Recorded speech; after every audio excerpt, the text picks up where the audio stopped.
서울 재건축 멈춤주의보에 대해서 한번 얘기를 해보겠습니다. 오세훈 시장이 후보 시절에 공약을 한 게 있죠. 내가 재건축 규제 다 푼다.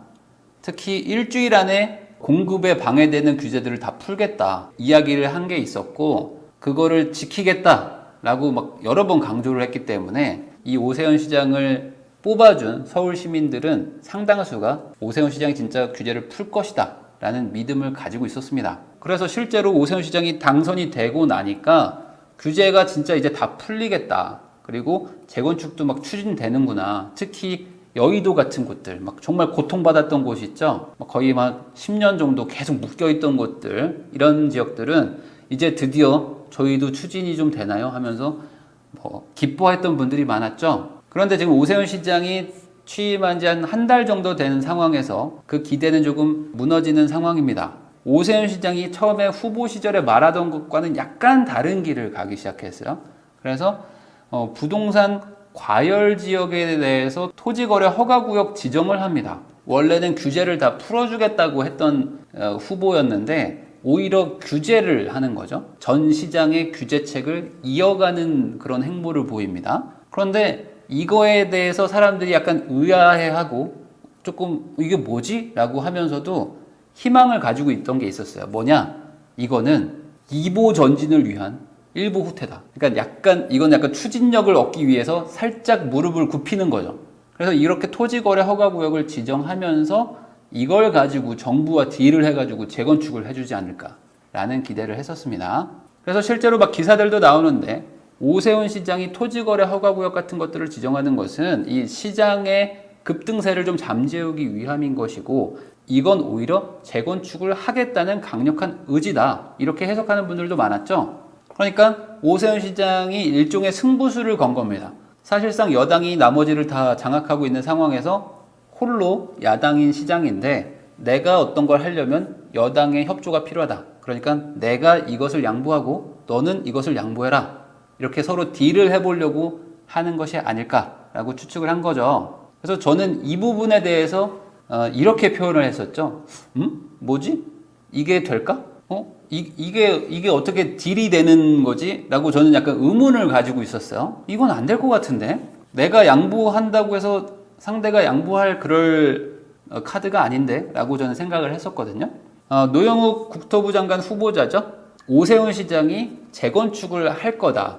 여의도 압구정 이런 데 지금 토지거래 허가구역으로 다 지정했는데 이쪽에 본격적으로 재건축을 하려면 안전진단 규제도 좀 풀어주고 이거저거 좀 규제를 좀 완화해달라라는 제스처를 취했는데 그에 대해서 국토부 장관 후보자가 그거는 좀 어렵다라는 식으로 얘기를 합니다. 안전진단 같은 걸 완화를 할 수는 있지만 그거의 전제 조건은 시장의 안정, 그러니까 가격이 쭉 유지가 되든지 아니면 재건축을 함으로써 생기는 이익을 공유한다라는 것이 전제가 될 때 비로소 완화를 할 수 있다는 겁니다. 말은 완화를 할 수도 있다고는 하지만 사실상 정부의 기존 정책과 그대로 이어지는 얘기인 거죠.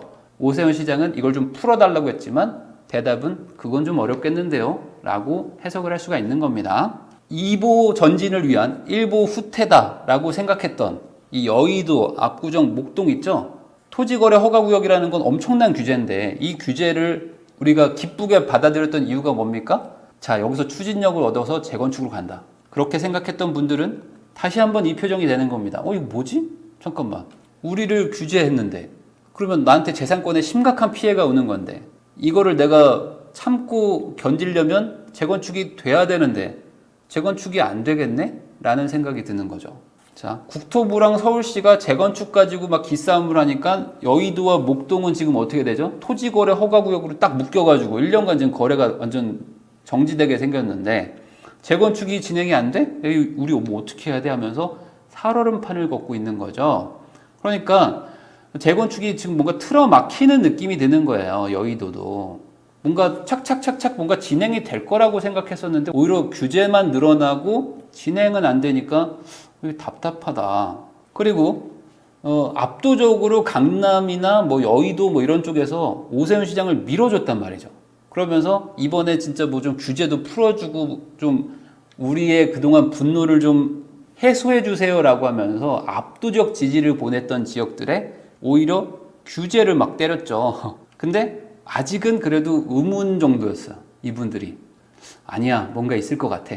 그런데 여기서 오세훈 시장이 계속 약간 이런 스탠스로 약간 바뀌는 것 같아요. 뭐냐면 서울 집값이 너무 무섭게 올라가는 거예요. 특히 재건축 쪽이.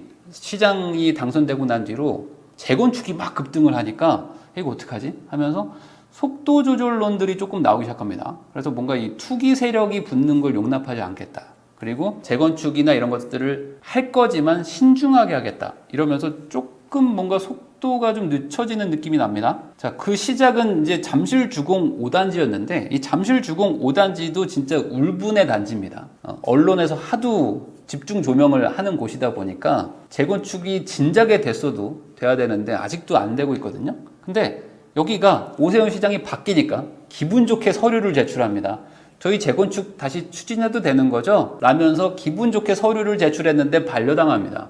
안 돼. 서류 심의가 보류됩니다. 그래서 사람들이 막 난리가 났어요. 뭐지? 뭐야? 주공 5단지는 당연히 해주는 거 아니야? 오세훈 시장이 주공 5단지는 해준다고 아예 그냥 직접적으로 단지명까지 얘기했는데 왜 반려시켰지? 근데 알아보니까 서류가 조금 미비했었던 거였어요. 아, 서류가 부족해서 이걸 다시 챙겨서 내면 통과가 되겠구나 라고 사람들이 안도의 한숨을 쉬었죠. 근데 그게 아니었습니다. 자, 잠실 5단지와 쌍벽을 이루는 또 울분의 단지죠. 음마아파트.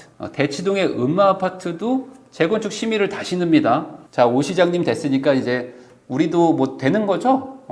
자, 우리 다시 한번 시도해 볼까요? 했는데 얘네도 보류돼. 근데 여기는 보류 사유가 조금 다릅니다. 이 주민 의견을 좀 반영을 해가지고 뭐 추가적으로 보강을 해달라. 뭐 이런 식의 의견을 받았는데 이게 벌써 6번째입니다. 6번째 계속 반려당하고 있습니다. 그러니까 사람들이 약간 여기서 의심이 드는 거예요. 의구심이. 뭐지? 아니, 재건축 해주는 분인데? 근데 왜 2개가 다 반려당한 거지? 설마 아니겠죠? 근데 맞을지도 모르겠다. 아시아 선수촌이라고 또 잠실에 또 엄청나게 큰 단지가 하나 있습니다. 여기에 지구 단위 계획이 발표가 됩니다. 오세훈 시장이 취임한 이후에 발표가 돼서 여기에 사람들이 관심을 갖게 됐는데 이 발표안을 보니까 조금 이거 뭐야? 라고 하게 됐어요. 뭐냐면 이 아파트 단지가 이렇게 생겼는데 이 외곽부 있죠? 이쪽에 청년 임대를 넣겠다. 그리고 여기가 2호선과 9호선이 있으니까 이쪽이 가장 메인 스트리트죠. 여기에 가장 가까운 이 공원과 붙어 있는 곳에 노인 가구 임대를 넣겠다. 그리고 기존 주인들은 가운데 있어라 라는 식의 지구 계획이 나와요. 그리고 더 큰 문제는 이겁니다. 보행 통로를 만들겠다. 그래서 이렇게 단지를 쪼개요. 이렇게 단지를 쪼갭니다. 그래서 여기에 뭐 보행 통로를 만듭니다. 그래서 이 동네 사람들이 이렇게 지나다닐 수 있게 아파트 단지를 이렇게 서로 막 이렇게 지나다니게, 그러니까 일종의 외부인들이 다닐 수도 있는 그런 보행자 통로를 단지 안에 이렇게 격자형으로 만들게 지구 단위 계획을 만들어요. 그리고 외곽에는 임대로 줄 수 있는 아파트를 배치하고 가운데에 기존 주인들을 살게 합니다. 그러니까 어떻게 하겠습니까? 이 아시아 선수촌 주민들이 바로 플랜카드 걸겠죠? 뭐지? 이게? 잠깐만. 뭐죠? 저희는 결사 반대합니다. 이건 말도 안 되고요. 저희는 이거 동의 못하고 재건축 안 합니다. 하면서 결사 반대 막 플랜카드 막 걸기 시작합니다.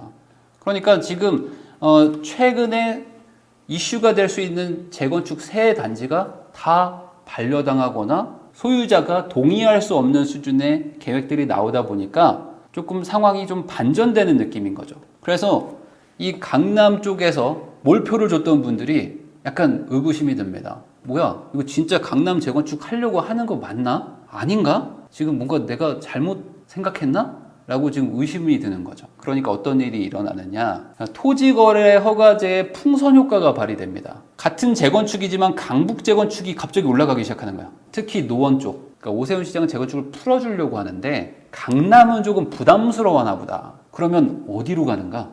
강남이 아니라 강북으로 가겠구나 하면서 토지거래 허가제의 풍선 효과가 강북으로 부는 거예요. 그리고 실제로 뭐 투자를 하고 싶은 분들도 막 돈을 싸들고 이제 아니겠다, 안 되겠다, 이거 강북으로 가야 되겠다. 그래서 뭐 강북으로 막 몰려가기 시작합니다. 그리고 강북만 가냐? 아닙니다.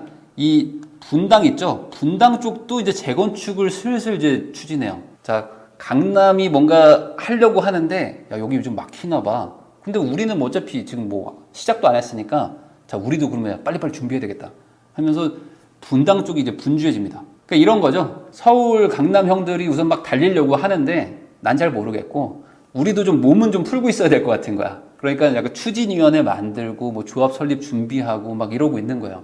노원은 막 달리고 있고. 그런데 이 와중에 서울 아파트 매수 심리는 4주 연속 상승하고 있고, 특히 재건축 중심으로 상승폭이 확대가 되고 있습니다. 그러니까 재건축에 대해서 막 띄워놓은 게 있으니까, 말을 해놓은 게 있으니까 재건축 쪽이 막 달리는데, 이걸 막아 마라 뭐 이거 애매하죠, 지금 포지션이. 근데 난 잘 모르겠고 달린다 라고 하니까 가격대들은 막 계속 올라가는 거죠. 근데 여기에 추가로 대통령이 특별 담화를 얘기하는데, 거기서 부동산 문제에 대해서 얘기를 한 게 있습니다. 문재인 대통령이 이런 얘기를 합니다. 날로 심각해지는 자산 불평등을 개선해야 된다. 그래서 부동산 투기를 철저히 차단하겠다고 합니다. 그러니까 뭐냐면 투기 억제라는 게 아니고 이 불평등 해소가 사실은 핵심인 거예요. 부동산 정책을 남은 1년간 어떻게 추진할 거냐? 자산 불평등 해소의 접근으로 간다. 그러면 어떻게 되겠습니까? 기본적으로 재건축을 한다는 거는 자산의 불평등을 심화시키는 건데, 이거를 풀어주지 않겠다고 해석이 될 수도 있잖아요. 그리고 최소한 풀어준다고 하면 자산 불평등을 해소해야 되니까 이익을 나눠야 되겠죠. 이익 공유로 가야 될 겁니다. 그러니까 민간이 아닌 공공이 하는 쪽으로 조금 더 무게를 줄 수밖에 없는 거고, 재건축도 풀어준다라는 방향은 아닌 것 같아요. 그러니까 재건축을 만약에 하더라도 최소화를 하지 않을까. 한다면 이익은 공유해야 된다. 이렇게 해석이 좀 됩니다. 자, 그럼 어떻게 되겠어요? 이 강남 쪽 재건축 단지들이 이걸 받아주겠습니까? 안 하겠죠, 당연히. 그러면 우리는 못합니다 라고 거부를 할 것이다. 자, 그럼 여기서 바로 이런 얘기가 나옵니다. 자, 재건축은 진행이 안 돼. 근데 토지거래 허가구역만 때린 거예요. 그럼 어떻게 됩니까? 우리는 거래를 못해. 집을 못 팝니다. 실거주자한테만 팔아야 되고 무주택자한테만 팔아야 됩니다. 그러니까 이 큰 단지들 막 20억, 30억 하는 재건축 물건들이 무주택자 실거주한테만 팔아야 되니까 거래도 안 되고, 나는 팔고 나갈 수도 없고, 종부세는 막 나오는데 이거 어떡하지? 왜 우리 거래 막았어요? 라는 불만이 나오게 된다. 그 와중에 노원은 어떻게 된다고요? 막 가격이 올라가고 있어. 우리는 강북이니까 좀 괜찮겠지. 금액이 작으니까. 그래서 막 2달 만에 막 10%, 15%씩 막 올라가거든요. 그래서 실제로 가도 막 매물들이 다 없어지고 이 단지들도 기대감이 차면서 좀 호가가 계속 올라가는 그런 상황이라고 합니다. 그런데 문제가 있어요. 뭐냐? 자, 재건축을 추진한다면 토지거래 허가구역으로 지정한다는 선례가 남아버렸죠. 이게 문제인 거죠. 그래서 제가 처음에 오세훈 시장이 토지거래 허가구역이라는 거를 쓸 때 이걸 왜 쓸까? 이거는 별로 좋은 방법은 아닌 것 같은데, 왜냐하면 이걸 하는 순간 이런 문제가 생기니까. 그러면 지금 이제 기사가 조금씩 나오고 있는데, 노원구가 이러다가 계속 올라가면 어떻게 될 거냐? 그러면 노원구라고 해서 토지거래 허가구역을 지정 안 할 거냐? 여기도 재건축이고 여기도 가격이 많이 올라가고 있는데, 강남이니까 규제하고 노원은 풀어준다? 오세훈 시장이 투기 세력이 붙으면, 가격이 급등하면 추가 지정하겠다고 말을 해놓은 게 있는데 노원을 거는 게 아닐까? 라고 하면서 사람들이 이거 좀 어떻게 되는 거지? 라고 궁금해하고 있죠. 그래서 제가 지난 영상에서도 말씀을 드렸지만 이 토지거래 허가구역이라는 거를 오세훈 시장이 떠안은 거예요. 그러니까 지난 시장이 건 거를 다 내가 안고 가겠다. 그러니까 나랑 딜을 하자라고 승부수를 건 것 같은데, 이게 지금 본인의 책임으로 다 안고 가게 되는 거죠. 그럼 집값이라도 잡으면 좋은데 집값이 안 잡힙니다. 이건 토지거래 허가구역을 한다고 해서 집값이 잡히는 건 아니거든요. 오히려 재건축 시그널만 주면서 가격이 더 올라가요. 거래도 막히고. 물론 이 올라가는 속도가 좀 늦춰질 수는 있습니다. 늦춰지지만 내려가는 건 아니에요. 그러니까 토지거래 허가구역을 쓰면서 집값도 올라가면 이건 최악이잖아요. 자, 그런데 이 와중에 지금 잠실에 제2코엑스 있죠. 이게 잠실 마이스입니다. 이 종합운동장 이거를 지금 재개발을 해가지고 제2의 코엑스를 만들고 이쪽을 뭐 개발하는 것들이 있는데, 이게 서울시 의회를 통과해서 23년도부터 착공합니다. 그러니까 지금 잠실, 삼성동, 대치동, 청담동 이쪽에 토지거래 허가구역으로 묶어놨잖아요. 이 삼성동 개발 때문에 집값 올라간다고 여기를 다 묶어놨는데 여기는 또 이제 개발이 시작된 거예요. 또 이제 본격적으로 다시 이제 시작합니다. 그러니까 여기도 묶어놨지만 가격이 또 올라가. 그러니까 최악의 상황으로 가면 개발은 어차피 해야 되니까 할 거 아닙니까? 이거는 진행은 돼야 돼요. 그런데 재건축은 안 돼. 근데 1년간 그러면 거래만 막혀. 사람들 막 불만은 막 쌓여. 근데 1년 뒤에는 지방선거가 있죠. 그러니까 골치 아픈 상황이 된 것이다. 그래서 앞으로 이 오세훈 시장이 어떻게 풀지는 잘 모르겠지만 상황이 지금 만만치는 않고 이대로 가면은 지지해준 사람들한테 일종의 실망감을 주게 되는 상황으로 흘러가는데 이걸 어떻게 해결할 것인가? 이 토지거래 허가구역이라는 거를 받은 게 일종의 독이 든 성배를 잡은 게 아닌가? 라는 개인적인 생각을 해봅니다. 그래서 앞으로 오세훈 시장이 묘안을 내지 않는 한 상황은 조금 안 좋게 돌아갈 것 같다. 집값은 올라가고 불만은 쌓여가는 이런 상황이 되지 않을까라는 의견을 마지막으로 영상을 마무리하겠습니다.